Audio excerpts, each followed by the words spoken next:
বেশিরভাগ মানুষ সুদের সাথে জড়িত হয়ে যাবে, ইচ্ছায় হোক আর অনিচ্ছায় হোক। হয় ব্যক্তি সুদ খাবে, না হলে সুদ দিবে, না হলে সাক্ষী থাকবে, না হলে লিখে রাখবে। আর আমাদের নবী মুহাম্মদ সাল্লাল্লাহু আলাইহি ওয়াসাল্লাম এই 4 শ্রেণীর মানুষকে সমানভাবে অভিশাপ দিয়েছেন। তিনি বলেছেন, আমি মুহাম্মদ সাল্লাল্লাহু আলাইহি ওয়াসাল্লাম আপনার নবী, তিনি বলেছেন যে আমি 4 শ্রেণীর মানুষকে অভিশাপ দিয়ে গেলাম। এক শ্রেণী হচ্ছে যে সুদ খায়, দ্বিতীয় শ্রেণী হলো যে সুদ দেয়, তৃতীয় শ্রেণী যে সাক্ষী থাকে, আর চতুর্থ শ্রেণী যে লিখে রাখে। এই হাদিসের আলোকে পুরো ব্যাংকিং সিস্টেম সুদের আওতায় পড়ে যায়। এবং নবী সাল্লাল্লাহু আলাইহি ওয়াসাল্লাম বলেছেন, সুদের 70টা পাপের শাখা আছে, তার সর্বনিম্ন শাখা নিজের মাকে ধর্ষণ করা। এটা আমি বলিনি, হাদিসের পাতায় পাতায় লেখা আছে। আপনাদেরকে কেউ কখনো বলেছে কিনা আমি জানি না, আজকে আপনাদেরকে সতর্ক করে গেলাম। আমাদের নবী বলেছেন সুদের 70টা পাপের শাখা আছে, তার সবচেয়ে নিচের শাখা নিজের মাকে বিয়ে করা, ধর্ষণ করা বা জিনা করা। তিনি আরও বলেছেন সুদের সবচেয়ে উঁচু শাখা হচ্ছে আল্লাহ এবং তার রাসূলের সাথে যুদ্ধ করা। সূরা বাকারায় আছে, সূরা বাকারার 275-76 আয়াতগুলো পড়ে দেখবেন।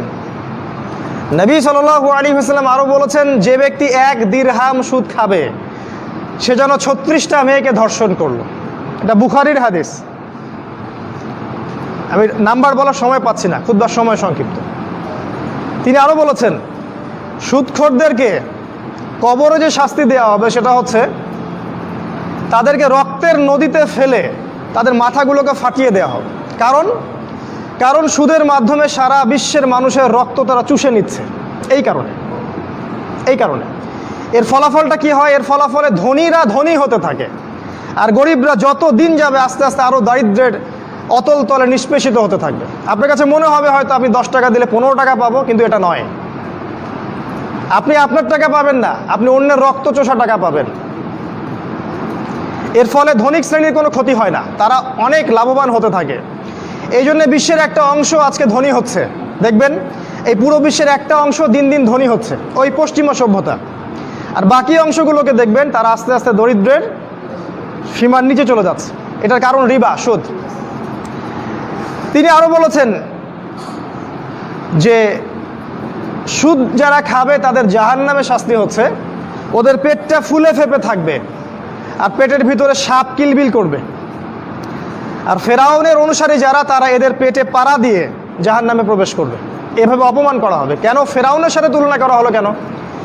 আমরা জানি ফেরাউন এই পৃথিবীর সবচেয়ে বড় জালেম, আর এই সুদের মধ্য দিয়ে জুলুম সবচেয়ে বড় করা হয়েছে এই পৃথিবীতে। এখন আপনি মুসলিম হিসেবে চাইলেও এখান থেকে বের হতে পারছেন না। আপনি আমাকে এখন পুরো দেশের অবস্থা বলেন, প্রতিটা জেলা, গ্রাম, ইউনিয়নের অবস্থা বলেন, কোন জায়গায় সুদ নাই সেটা আমাকে দেখান। অথচ আমরা সবাই মুসলিম দাবি করছি। আমরা দাবি করছি আমরা আশেকে রসুল, নবীকে ভালোবাসি, আল্লাহকে ভালোবাসি। আমরা এতটুকু বলবো যে আপনি আপনার কবরের জন্য অপেক্ষা করতে থাকেন, তারপরে দেখেন কি হয়। বিশ্বাস করেন, আপনার রিজিকের মধ্যে যদি 1টা টাকা হারাম থাকে, যতক্ষণ সেটাকে আপনি ত্যাগ না করছেন, আপনার ইবাদত কবুল হবে না। কোনো ক্ষমতা নাই এই হাদিসটাকে উল্টায় দেওয়ার। আল্লাহ পাক বলেছেন, ইন্নাল্লাহা তাইয়্যিব লা ইকবালু ইল্লা তাইয়্যিব। আল্লাহ পাক পবিত্র, তিনি পবিত্র রিজিক ছাড়া কবুল করেন না। 3 জন ব্যক্তির দোয়া কবুল হয়, নবীজি বলেছেন। দোয়া ফেরত দেয়াই হয় না, দোয়া করলেই কবুল। একজন হচ্ছে বাবা যখন সন্তানের জন্য দোয়া করে। 2 নাম্বার, যখন কোনো মুসাফির মানে সফর করছে যারা আল্লাহর পথে বা মুসাফির, তারা যখন আল্লাহর কাছে দোয়া করে, দোয়া কবুল হয়ে যায়। আরেকটা দোয়া হলো মাজলুম, কারো উপর জুলুম করা হয়েছে, এই মাজলুম যখন জালেমের বিরুদ্ধে বদদোয়া করবে তখন দোয়া কবুল হয়ে যাবে। এই মুসাফিরের দোয়া কবুল হয়। একজন মুসাফির হাত তুলে আল্লাহকে বলছিল, আল্লাহ আমাকে এইটা দাও, আল্লাহ আমাকে ওইটা দাও।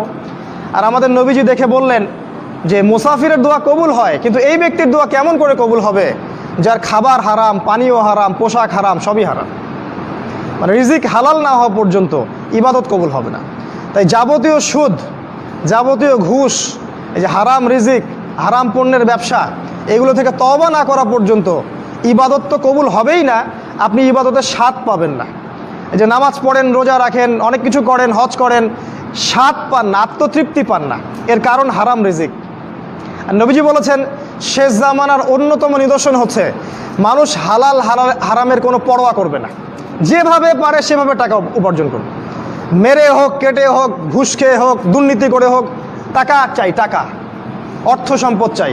ভাবখানা এমন যে সে যেন পৃথিবীতে 1000 বছর থাকবে, 1 সেকেন্ডের মধ্যে সে পরকালে চলে যাইতে পারে, হুশটা তার নাই। আল্লাহ পাক বোঝার তৌফিক দান করুন, আল্লাহুম্মা আমিন।